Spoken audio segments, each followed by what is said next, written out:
Hello class 6 students, कैसे हैं आप सब। आई होप आप सब बढ़िया होंगे। तो आइए एक और हाफ ईयरली एग्जामिनेशन में आपका साइंस का पेपर सोल्व करते हैं। देखो, आपके पास इतना टाइम नहीं होता हाफ ईयरली एग्जाम में। अब बिल्कुल भी टाइम नहीं बचा कि आप सिलेबस को दोबारा से पूरा कर पाओ, लेकिन अब आपको अपने वीक पॉइंट्स ढूंढने होंगे। वो कैसे ढूंढोगे आप? क्वेश्चन पेपर को सोल्व करके। इस क्वेश्चन पेपर को सोल्व करने के बाद रैंडम क्वेश्चन आएंगे आपके सामने, जिससे क्या होगा, एक बेहतर रिवीजन हो जाएगा। रिवीजन उन चीज़ों का होगा जो आपने पढ़ रखी हैं, और उन चीज़ों का पता चल जाएगा जो आपको नहीं आती, जिसको आपको डायरेक्ट सिलेबस में जाके रिवाइज करना होगा। ठीक है, तो हमारे 3 काम हो जाएंगे। क्या?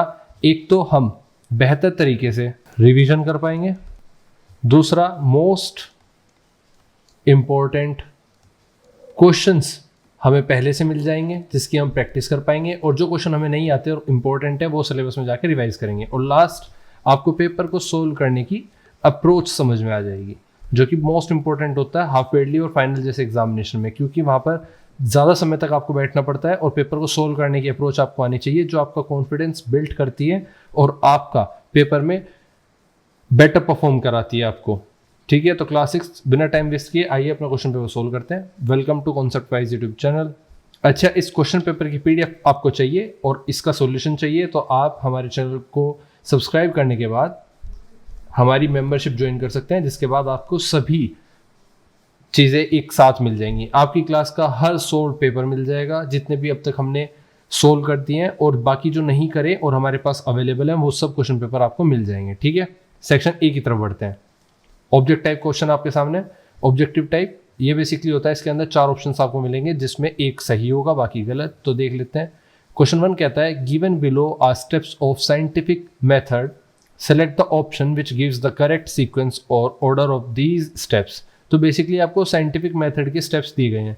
जब भी हम कोई साइंटिफिक रिसर्च करते हैं या कोई साइंटिफिक मेथड देखते हैं, तो उसमें कौन से स्टेप्स किस हिसाब से आते हैं, मतलब पहले कौन सा स्टेप आता है फिर कौन सा आता है, इस हिसाब से अरेंज करने हैं। ठीक है, तो अब देख लेते हैं। स्टेप्स दिए गए हैं आपको 5। तो we observe something that we find interesting और something we do not understand.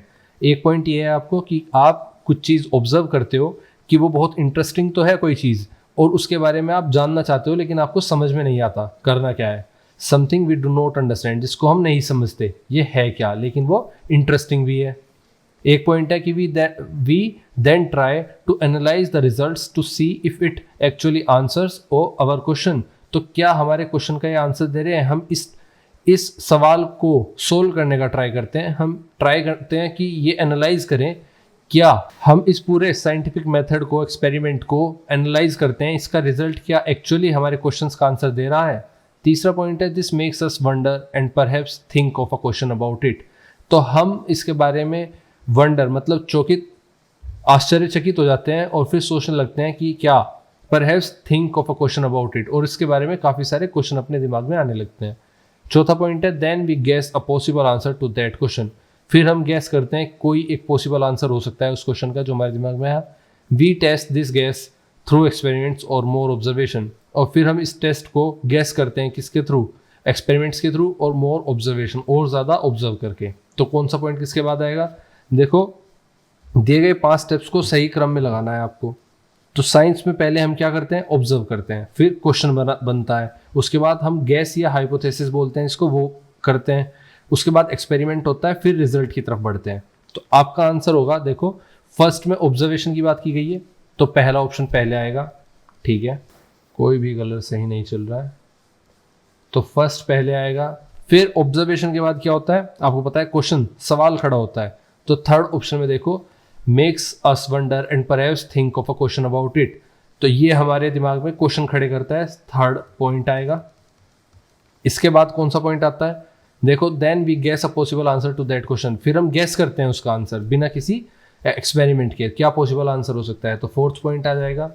फिर हम देखते हैं कि we test this guess through experiments के थ्रू, हम इस टेस्ट को ऑब्जर्व करते हैं और एक्सपेरिमेंट करते हैं, फिफ्थ पॉइंट आ जाएगा हमारे सामने। और लास्ट में हम क्या करते हैं? हम ट्राई करते हैं एनालाइज करने का रिजल्ट को एनालाइज करने का, लास्ट ऑप्शन होता है सेकंड। तो देखते हैं ये किस में सीरीज बन रही है pattern, first third fourth, fifth and second. तो ऑप्शन भी बिल्कुल सही होगा। नेक्स्ट क्वेश्चन की तरफ बढ़ते हैं। Question number 2, which of the following thoughts और questions does not represent a scientific way of thinking.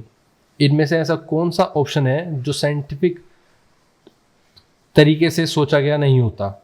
तो ऑप्शन ए कहता है I will try to find which foods are healthy and which one are not. कौन सा food healthy है, कौन सा food healthy नहीं है, मैं इसके बारे में जानना चाहता हूँ। अगर मैं ट्राई करता हूँ कि कौन सा फूड हेल्दी है कौन सा नहीं है, ये एक तरह का क्या है, साइंटिफिकली हम जानना चाहते हैं।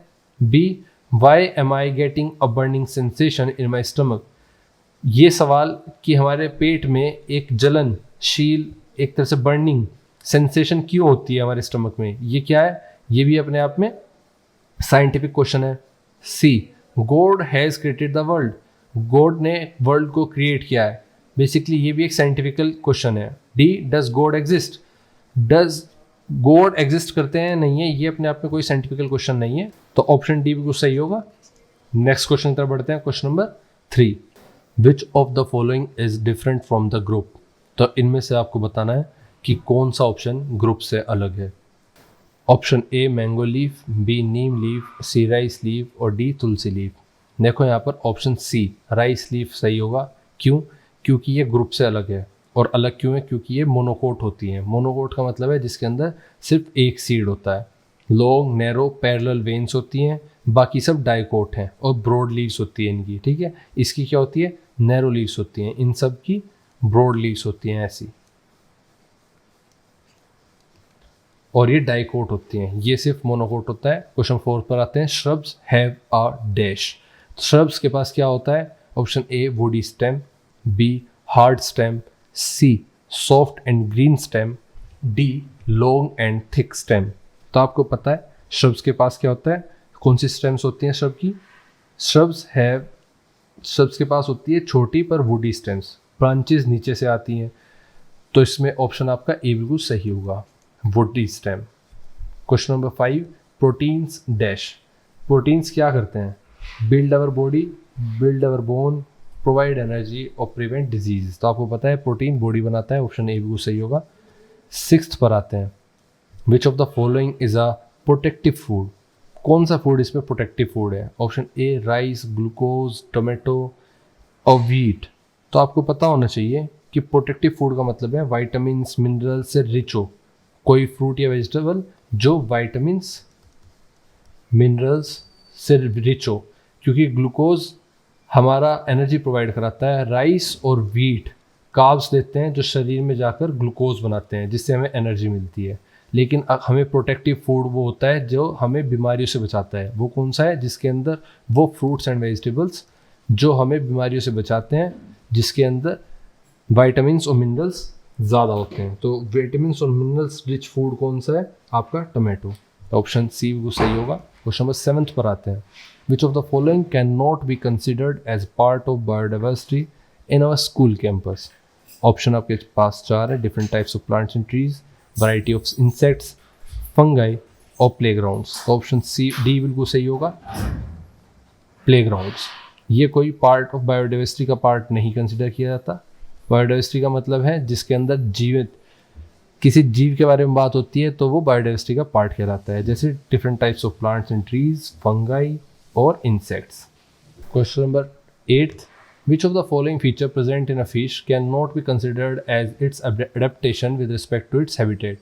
देखो कहा गया है कि ऐसा कौन सा फीचर है जो फिश के अंदर प्रेजेंट होता है और वो एडेप्ट नहीं किया गया, एडेप्टेशन के अंदर काउंट नहीं, considered as its can not be considered as its adaptation. Adaptation का मतलब है जो उसको शरीर अपने रहने की जगह के अनुसार उसको समय के साथ ज़रूरत पड़ी उसने वो अडेप्ट कर लिया। जैसे उसने अपने गिल्स सांस लेने की जो रास्ते होते हैं फिश के अंदर वो उसने अडेप्ट करे होते हैं, ठीक है। लेकिन इसमें से ऐसी कौन सी चीज़ है जो उसने अडेप्ट नहीं की? स्ट्रीमलाइन बॉडी नहीं, ये स्ट्रीमलाइन बॉडी मतलब इस आकार की बॉडी, ये उसने अडेप्ट की है। फिन्स ये भी उसने अडेप्ट किए हैं, गिल्स अडेप्ट किए हैं, बोन्स। बेसिकली बोन्स ऐसा फीचर है जो फिश ने कभी भी अडेप्ट नहीं किया, ये उसके हैबिटेट के अनुसार पहले से थे। Question number 9, Ramesh has developed a swelling at the front of his neck, his doctor told him that his diet is lacking in. तो किस वजह से? सिंपल सा क्वेश्चन है कि रमेश ने बेसिकली अपने नेक के सामने स्वेलिंग महसूस की, जिसके बाद डॉक्टर ने उसे बताया कि उसको किस चीज़ की कमी है? उसकी डाइट में किस चीज़ की कमी है, lacking in vitamin A, D, iron और आयोडीन। तो किस वजह से वो उसका गला सूज गया है, आयोडीन की डेफिशिएंसी वजह से। और गला सूजने वाली बीमारी क्या बोलते हैं, गोइटर। तो याद रखना किसकी कमी से होता है goitre, option D iodine. Next question की तरफ बढ़ते हैं, question number 10th। Which of these food is rich in fats. तो आपको पता है बनाना, पल्सेस, पोटैटो या peanuts. Peanuts are the rich source of fats, तो ऑप्शन डी बिल्कुल सही होगा। क्वेश्चन नंबर 11th कहता है shown below are different positions in which one pole of a magnet is placed near that of the other, resulting interaction between them, select the incorrect option. आपके सामने कुछ magnetic poles को आमने सामने रखकर दिखाया है और बताया है कि क्या होगा, अट्रैक्शन होगा, एक दूसरे की तरफ को खींचेंगे या एक दूसरे को धकेलेंगे दूर की तरफ, रिपल्शन करेंगे या अट्रैक्शन करेंगे। तो आपको बताना है इनमें से इनकरेक्ट कौन सा है। तो नॉर्थ नॉर्थ रिपल्शन होगा, बिल्कुल सही है। नॉर्थ साउथ अट्रैक्शन होगा, बिल्कुल सही है। ऑपोजिट हमेशा अट्रैक्ट करते हैं, सिमिलर हमेशा रिपल्स करते हैं। तो साउथ नॉर्थ अट्रैक्शन होना चाहिए था, लेकिन यहाँ पर रिपल्शन लिखा है, तो ऑप्शन सी बिल्कुल ऑप्शन सही होगा। लेकिन इन चारों में गलत है, इसीलिए ऑप्शन सही होगा, हमें गलत ही बताना था कौन सा है, ठीक है। Question number 12th, Leela and Madhuri were doing an activity with their magnets. तो मैग्नेट्स के साथ वो अपनी एक्टिविटी कर रही थी दोनों। Making a list of the materials that are attracted by magnet. Okay, वो एक लिस्ट बनाती हैं जो मैग्नेट से अट्रैक्ट हो जाती हैं। Given below is the list made by Leela. नीचे दी गई जो लिस्ट है वो मेड बाय लीला है। Madhuri told her that there was a mistake in her list. Madhuri बोलती है उसके लिस्ट में गलती है। Please identify the mistake made by Leela from the list. Identify करना है उन मिस्टेक्स को जो लीला के द्वारा की गई है। तो option A iron, B cobalt, C brass, D nickel. इनमें से कौन सा है जो आयरन को अट्रैक्ट नहीं करता, आयरन की तरफ अट्रैक्ट नहीं होता। ऑप्शन सी ब्रास, ये वो गलती थी, लिस्ट में ये गलती थी ब्रास। क्वेश्चन नंबर 13 कहता है Neel wants to measure the thickness of a coin. Neel नाम का इंसान कॉइन की थिकनेस नापना चाहता था। Which of the following will be a suitable unit for this measurement. तो इतनी बारीक मेजरमेंट को नापने के लिए कौन सी मेजरमेंट सही होगी, सूटेबल होगी। सेंटीमीटर, ये तो बड़ी होती है, किलोमीटर तो बहुत बड़ा होता है, मीटर भी बड़ा होता है सेंटीमीटर से, तो मिलीमीटर। ऑप्शन सी बिल्कुल सही होगा, मिलीमीटर की बात की गई है। Question number 14th, one day Nehal accidentally dropped a small stone from the roof of her house. तो एक दिन Nehal accidentally small stone drop कर देता है किस पर, अपने घर के फर्श पर। The motion of the stone can be categorised as. तो जो मोशन होगा स्टोन का जो नीचे गिरा वो किस कैटेगरी में आएगा, linear motion, oscillatory motion, circular motion और कर्व्ड मोशन। तो आपको पता है ये कौन से मोशन में आएगा, लीनियर मोशन में, क्योंकि एक ही डायरेक्शन में मोशन हो रहा है। तो ऑप्शन ए लीनियर मोशन, ठीक है। सीधी लाइन में चलने वाले मोशन को लीनियर या रेक्टिलिनियर मोशन कहते हैं। 15th क्वेश्चन पर आते हैं। Suppose your height is 152 centimetre, how much will it be in metres. तो कितना होगा ये मीटर्स में, एक मीटर में कितने सेंटीमीटर होते हैं, 100 सेंटीमीटर। 152 सेंटीमीटर में कितने 100 है, सिर्फ एक 100 है, तो एक तो मीटर हो गया, बाकी 0.52 मीटर हो गया। तो इसको क्या कहेंगे, 1.52 मीटर। या आप कर सकते हो 152 को 100 से डिवाइड कर दो, जो आएगा आपका 1.52। 2 0 थी तो राइट हैंड साइड से लेफ्ट की तरफ को 2 डिजिट के बाद पॉइंट लग जाएगा। ये आपका आ गया 1.52 मीटर, ऑप्शन ए बिल्कुल सही है। क्वेश्चन नंबर 16 पर आते हैं। Section B, case based question आपके सामने। कहा गया है कि स्टडी द गिवन इन्फॉर्मेशन, इस इन्फॉर्मेशन को स्टडी करो और आंसर करो क्वेश्चंस का। स्टडी आपके सामने बेसिकली इतना है, ये कंपास आपको दिया गया है जिसमें इस तरफ नॉर्थ है, ये south, west, east. Study the given figure and answer these questions. Question first कहता है what is this instrument called. तो आपको पता है इसको क्या कहते हैं, मैग्नेटिक कंपास। सिर्फ कंपास लिखोगे तो भी चलेगा, ठीक है। मैग्नेटिक कंपास होता है, इसकी नीडल खुद एक छोटे बार मैग्नेट होती है जो अर्थ के मैग्नेटिक फील्ड के अलोंग नॉर्थ साउथ में सेट हो जाती है। प्रिंटेड मार्क्ड एंड नॉर्थ दिखाता है, जो आपको प्रिंटेड है यहाँ पर लिखा हुआ है ये नॉर्थ दिखाता है, और जो इसकी नीडल होती है ये बेसिकली क्या होती है, बार मैग्नेट होती है, जो कि अर्थ के मैग्नेटिक फील्ड को दर्शाती है। बी क्वेश्चन पूछता है what is it used for, किस लिए यूज होती है, डायरेक्शंस फाइंड करने के लिए। तो आप आंसर लिखोगे it is used for finding directions. बच्चे ने सही लिखा हुआ है, it is used for finding direction. C को क्वेश्चन कहता है write the direction in which the needle is pointing and also explain why. तो आपको एक्सप्लेन करना है कि नीडल किस तरफ पॉइंट कर रही है और क्यों कर रही है। तो basically needle north south direction में पॉइंट कर रही है, ऊपर नॉर्थ है, यहाँ पर साउथ है। इसलिए क्यों कर रही है, क्योंकि अर्थ एक बड़ा मैग्नेट की तरह एक्ट करता है। अगर हम अर्थ की बात करें तो यहाँ पर नॉर्थ, यहाँ पर साउथ, और ये बड़ा मैग्नेटिक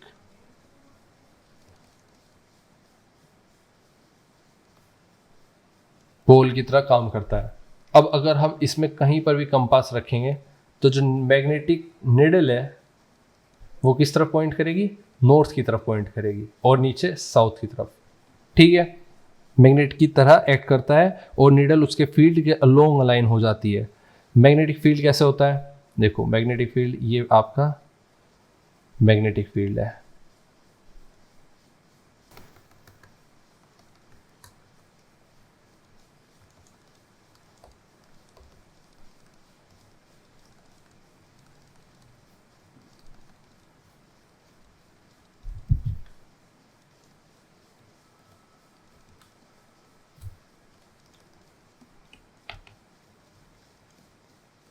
ये आपका मैग्नेटिक फील्ड। अब कहीं पर भी आप रखोगे ना, मान लो आपने यहां पर रखा कंपास, तो इस मैग्नेटिक फील्ड में अलाइन हो जाएगी निडल।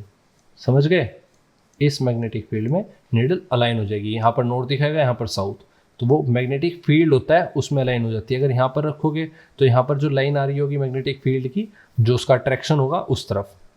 तो आइए नेक्स्ट क्वेश्चन तक बढ़ते हैं, question number 17। Types of motions की बात की गई है। During a science exhibition students observe the following objects. A ceiling fan rotating. Science exhibition में स्टूडेंट्स ने कुछ ऑब्जर्व किया, कुछ ऑब्जेक्ट्स हो, जैसे सीलिंग फैन रोटेट कर रहा है, छत का पंखा रोटेट कर रहा है। Second, a child going down a straight slide. जो स्ट्रेट स्लाइड होती है बेसिकली, उसमें एक बच्चा बिल्कुल ऐसे गोली की रफ्तार से जा रहा है। ठीक है, इसके बाद a pendulum swinging. Pendulum basically वो होता है जो घड़ी का ये ऐसे घूमता है। A butterfly flying in a garden. ये सब ऑब्जर्व किया। अब इनके भी आप पर क्वेश्चंस क्या पूछे, question A which one is an example of random या इरेगुलर मोशन।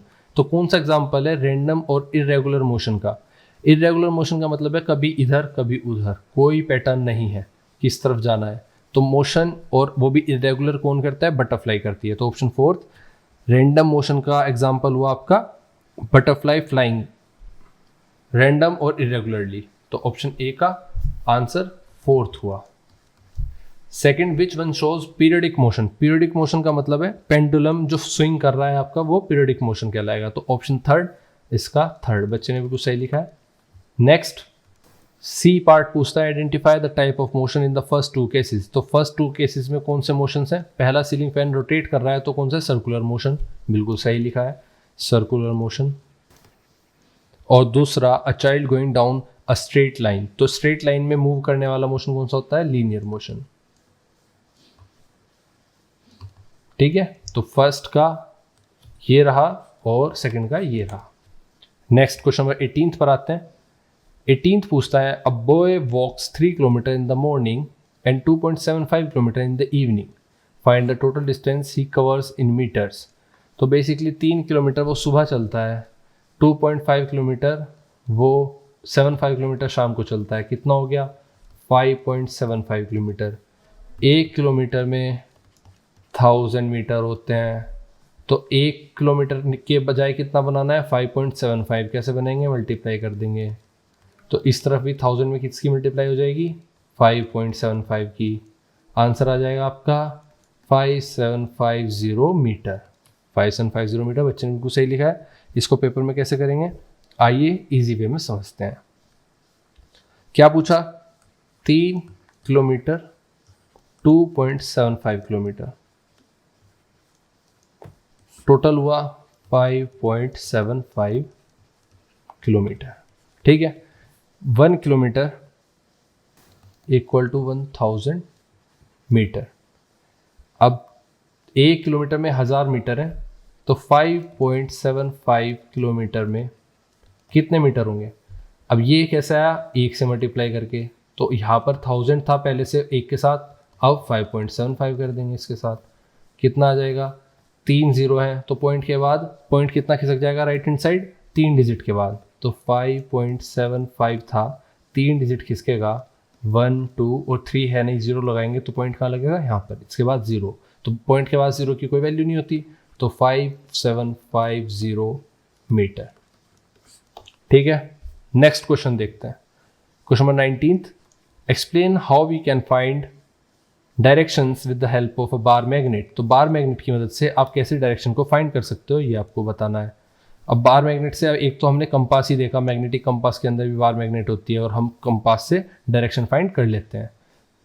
तो उसको लिखेंगे कैसे, आइए देखते हैं। तो कैसे करेंगे, we can find direction with the help of a bar magnet by suspending it freely with the help of thread. तो आप क्या करेंगे, एक थ्रेड को लटकाएंगे और उस पर नीडल बांध देंगे। ठीक है, जब आप नीडल बांधोगे तो नीडल की एक चोंच की साइड होगी जिसके वो हल्की होगी जिस तरफ से, और एक तरफ से वो भारी होगी। तो क्या होगा, ये चोंच वाली साइड किस तरफ आ जाएगी, अगर उसको आप फ्रीली छोड़ दोगे घूमकर, ये पहले थोड़ी देर घूमेगी, उसके बाद ये एक तरफ आ जाएगी। फ्रीली सस्पेंड करोगे help of a thread, when the magnet comes to rest, जब वो रुकेगी, it always points to the north south direction में वो पॉइंट करेगी, क्योंकि earth itself behave like a big magnet. The end of the magnet which points towards the north is called the north pole. तो जो magnet का and होता है, जो पॉइंट करेगा नॉर्थ की तरफ, वो नॉर्थ पोल होगा, और दूसरा पॉइंट ऑब्वियसली साउथ पोल होगा। After making north and south we can draw the perpendicular line to get east and west directions. तो इस तरह से हम north west east south directions को निकाल सकते हैं। क्वेश्चन नंबर 20 पर आते हैं। Name the 2 types of root systems found in plants, predict what type of seeds they will bear. तो आपको बताना है 2 type of root system plants के अंदर जो मिलते हैं, और प्रिडिक्ट करना है कि किस तरह का सीड वो बेयर करते हैं। तो इसका सिंपल आंसर है, 2 तरह के आप प्लांट्स देख सकते हो, 2 रूट सिस्टम होते हैं। एक टैप रूट सिस्टम होता है, एक टैप रूट सिस्टम होता है, और दूसरा फाइब्रस रूट सिस्टम होता है। ठीक है, 2 तरह के सिस्टम हो गए, जिसमें टैप रूट सिस्टम में क्या होता है, मेन रूट होती है, मेन रूट्स होती है प्लस प्लांट की ब्रांचेस होती हैं, और वहीं फाइब्रस रूट में क्या होता है कि सारी बारीक जड़ होती हैं। ठीक है, बहुत सारी बारीक जड़ होती हैं, तो फाइन रूट्स। इसके बाद टैप रूट वाले ज़्यादातर डाइकोट सीड होते हैं। डाइकोट सीड वो होते हैं जिसमें 2 कोटिलिडोन्स होते हैं, 2 कोटिलिडोन्स। और फाइन रूट्स वो इसमें फाइब्रस रूट की अगर बात करें तो 1 कोटिलिडोन होते हैं, जिसकी वजह से उसको क्या बोलते हैं, मोनोकोट सीड्स। ठीक है, तो टैप रूट डाइकोट सीड्स और फाइब्रस रूट मोनोकोट सीड्स, ये आपका आंसर हुआ। नेक्स्ट क्वेश्चन तरफ बढ़ते हैं। Question number 21, write one difference you find between the feet of duck and a pigeon, what activity can the duck perform but the pigeon can not due to this difference. तो आपको क्या लगता है, क्या difference है feet जो बत्तख होती है उसके पैरों में और पिजन मतलब कबूतर के पैरों में, क्या फ़र्क है, और फिर बताना है कि वो कौन सी एक्टिविटी है जो डक परफॉर्म कर सकती है लेकिन कबूतर नहीं कर सकता। इसी कारण की वजह से जो आपने मतलब जो आप बेसिकली डिफरेंस देखोगे, डिफरेंस क्या होता है, बत्तख के पैर नीचे से चपटे होते हैं लेकिन कबूतर के नहीं होते, जिसकी वजह से बत्तख पानी पर आगे बहुत तेजी से तैर सकती है।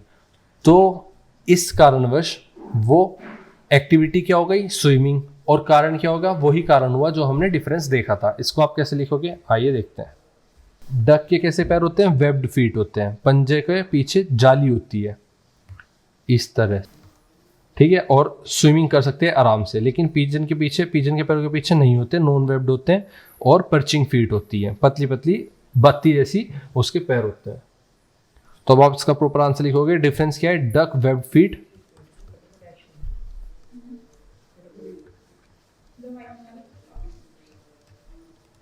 और पिजन नॉन वेब्ड फीट्स। ठीक है, non webbed close, basically feet नहीं होते इनके, क्लोज होते हैं, पंजे जो होते हैं वो क्लोज कहलाते हैं। एक्टिविटी क्या है? एक्टिविटी है स्विमिंग, पानी में तैर सकती हैं, जो पिजन आसानी से नहीं कर सकती। एक्टिविटी है आपकी स्विमिंग। नेक्स्ट क्वेश्चन देखते हैं। क्वेश्चन 21 हो गया। 22 पर आते हैं। Write any 2 precautions you will take when you buy और eat any package food items. तो जब भी आप किसी पैकेज फूड आइटम को खरीदते हो या खाते हो, आपको कौन से 2 प्रिकॉशंस करने चाहिए, कौन से 2 सावधानियां बरतनी चाहिए? एक होती है सेफ्टी एंड इंफॉर्मेशन चेक। तो आंसर है एनी 2 लिखना है आपको, लेकिन आप कुछ ज़्यादा लिख लो जिससे कि आप थोड़ा मैन्युफैक्चरिंग और एक्सपायरिंग देखनी होती है। मैन्युफैक्चरिंग और एक्सपायरी ज़रूर चेक करें, या लिखा भी रहता है बेस्ट बिफोर, किस तारीख से पहले पहले ये सही रहेगा, डेट चेक करो। सेकंड कह सकते हो आप सील चेक करो, या टेम्परिंग जिसको बोलते हैं वो चेक करो, कहीं सील टूटी हुई तो नहीं है, पैकेट खुला हुआ तो नहीं है। थर्ड, इंग्रेडिएंट्स देखो, कहीं वेज और नॉन वेज से आपको दिक्कत तो नहीं है। ठीक है, FSSAI मार्क चेक करो, FSSAI सरकारी मार्क चेक करो कि ये खाने लायक है भी या नहीं। ठीक है, 4 में से कोई भी आप लिख सकते हैं, और बाकी और अपने आप भी लिख सकते हैं जो आपको पता है। क्वेश्चन नंबर 23 पर आते हैं। Write 1 question starting with why and write 2 steps you will take to find an answer of this question. Basically कहा गया है कि आपको एक ऐसा क्वेश्चन लिखना है जो वाई से स्टार्ट होता है। ठीक है, सिंपल है, कोई भी एक क्वेश्चन लिख दो वाई से स्टार्ट होने वाला।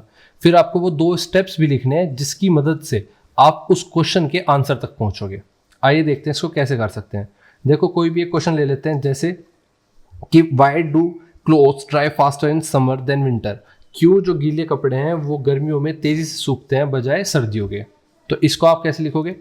क्वेश्चन आपका ये हो गया, किससे स्टार्ट हुआ है? वाई से स्टार्ट हुआ। Why do clothes dry faster in summer than in winter. तो स्टेप्स, और फिर इसके स्टेप्स लिखने हैं आपके। आपको 2 स्टेप्स में क्या लिखोगे आप? पहला, हमेशा ऑब्जर्वेशन, किसी भी चीज़ को करने की सबसे पहले स्टार्टिंग होती है ऑब्जर्वेशन या एक्सपेरिमेंट से। Keep wet clothes outside in summer, आप पहले कपड़ों को गर्मियों में बाहर निकालोगे और विंटर में भी निकालोगे। फिर नोट करोगे कि उनका टाइम क्या है सूखने का। दूसरा स्टेप है कलेक्ट इन्फॉर्मेशन एंड कंक्लूड। फिर इन्फॉर्मेशन गैदर करोगे और कंक्लूजन तक पहुंचोगे। Higher temperature in summer increases evaporation. देखो, पानी को कपड़ों से बाहर निकलने के लिए इवेपोरेशन की ज़रूरत पड़ती है, क्योंकि ये गीला है यहाँ पर, ये सूख कर हीट में बाहर निकल जाता है भाप बनकर, और कपड़ा सूख जाता है आपका। तो उसके लिए क्या है, ज़रूरी क्या है कि टेम्परेचर ज़्यादा होना चाहिए। वो कब होगा? गर्मियों में। इसलिए सर्दियों से तेज़ी से कपड़े सूख जाते हैं गर्मियों में। नेक्स्ट क्वेश्चन की तरफ बढ़ते हैं। Section D, short answer type question आपके सामने। क्वेश्चन नंबर 24 कहता है राइट एनी 2 एडेप्टेशंस। एडेप्टेशंस का मतलब, अभी पहले भी मैंने मछली के कॉन्सेप्ट में बताया था कि जानवर जब कई 100 सालों तक किसी एक हैबिटेट या पर्टिकुलर काइंड ऑफ जगह पर रहने लगते हैं, तो उसको उस जगह पर जिंदा रहने के लिए कुछ चीज़ों को अडेप्ट करना पड़ता है। जैसे मछली ने गिल्स और विंग्स अपना लिए तैरने के लिए और सांस लेने के लिए। इसी तरह से कहा गया है कि 2 एडेप्टेशंस बताओ कैमल्स की, जो found in Ladakh region. Ladakh region बहुत ठंडा रीजन है, जिसको कहा जाता है कोल्ड डेजर्ट ऑफ इंडिया। ये कोल्ड डेजर्ट इतना ठंडा इलाका है, यहाँ के कैमल्स ने कौन सी 2 एडेप्टेशंस अपनाई है वो बतानी है आपको, और एक्सप्लेन करना है कि वो कैसे उनको हेल्प करती है। How these adaptations help for them, कैसे वो उनके लिए हेल्पफुल है। आइए देखते हैं। तो देखो, जो कैमल होते हैं वो 2 हम्प वाले होते हैं। कैसे होते हैं? 2 हम्प। नॉर्मल कैमल जो आपको राजस्थान में मिलेगा उसके ऊपर ऐसे 1 हम्प होता है, लेकिन लद्दाख में 2 हम्प होते हैं। क्यों? आइए वो देखते हैं। क्योंकि ये थिक और ये फैट स्टोर कर पाते हैं, जो कि बिना पानी और बिना खाने के काफ़ी दिन तक जिंदा रह सकते हैं। ठीक है। तो 2 अडेप्टेशंस अगर आप लिखोगे तो कैसे लिखोगे कि 2 adaptations of camel in Ladakh are, first thick coat of hair, उनके ऊपर बहुत मोटी चमड़ी हो जाती है हेयर की, किससे बचाती है वो, ठंड से। It protects them from the sewer cold and keeps their body warm, उनको गर्म रखने में मदद करता है। और 2 हम्प्स ऑन द बैक, और बैक पर उनकी कितने हम्प्स हो जाते हैं, 2 हम्प्स हो जाते हैं, जिसको, ठीक है, जिसको 2 हम्प्स हो जाते हैं, जिसका क्या काम होता है, बेसिकली फैट स्टोर करता है, जो कि यूज करता है as a energy long journey में। क्योंकि जब एक जगह से दूसरी जगह जाते हैं और इतने ठंडे इलाके में कुछ भी खाने का, वेजिटेशन, कोई भी चीज़ नहीं मिलती, तो हम ज़्यादा होंगे तो फैट ज़्यादा स्टोर होगा, तो वो ज़्यादा दिन तक काम कर पाएगा, ठीक है। Thus these adaptations help camels to survive in the cold desert region of Ladakh. ये आपका प्रॉपर आंसर हो गया। नेक्स्ट क्वेश्चन देखते हैं। Question number 25, group the following animals into 2 groups based on any 1 feature. तो आपको इन फीचर के बेस पर एनिमल्स के 2 ग्रुप बनाने हैं इनमें से। आइए देखते हैं वो क्या ग्रुप बना सकते हैं। आपके पास कौन से एनिमल्स हैं, देखो, काऊ है, कॉकरोच है, पिजन है, bat, tortoise, whale, fish, grass hopper and lizard. अब इनको मिलाते हैं, 2 ग्रुप्स में बांटते हैं, एक वर्टिब्रेट्स जिनकी बैकबोन होती है, एक इनवर्टिब्रेट्स जिनकी बैकबोन नहीं होती है। तो बैकबोन किसकी होती है, काऊ की होती है, पिजन, बैट, टॉर्टॉइज, व्हेल और फिश, इन सब की, लिजर्ड, इन सब की बैकबोन होती है। इनवर्टिब्रेट्स होते हैं विदाउट बैकबोन, जैसे कॉकरोच और ग्रास होपर। इसी के साथ नेक्स्ट क्वेश्चन तक बढ़ते हैं। 26, suppose you are giving 2 food samples A and B. One of the sample contain only starch and the other sample has only protein in it.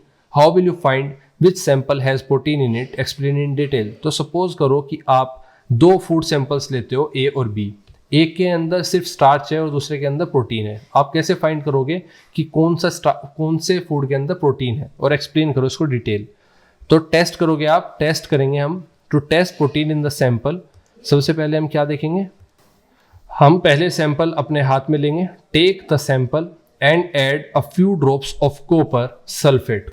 Copper sulphate solution की कुछ drops डाल देंगे, और उसके बाद कोस्टिक सोडा, मतलब कि NaOH, कोस्टिक सोडा का सॉल्यूशन उसके ऊपर डाल देंगे। फिर क्या देखेंगे, if the colour changes to violet, अगर उसका कलर वायलेट हो गया और पर्पल हो गया, इसका मतलब है उसके अंदर प्रोटीन की प्रेजेंस है। It shows the presence of protein. So the sample that turns violet contains protein. जो सैंपल बाद में हमें दिखाएगा कि उसका कलर वायलेट में कंप्लीटली बदल गया या पर्पल में बदल गया, उसके अंदर प्रोटीन है। ये सिंपल हम पता लगा सकते हैं, ठीक है। क्वेश्चन 26 कंप्लीट हुआ। 27 पर आते हैं। Polar bears accumulate a lot of fat under their skin.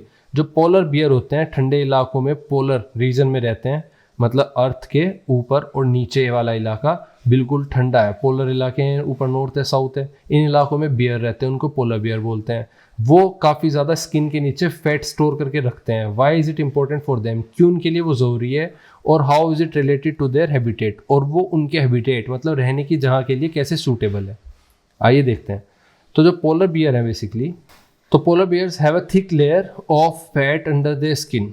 This fat prevents loss of body heat, जो कि हीट, बॉडी की हीट को लॉस होने से बचाता है, जिसकी वजह से वो keep them warm in cold climate, जो कि बहुत ठंडे इलाके में भी गर्म रहते हैं।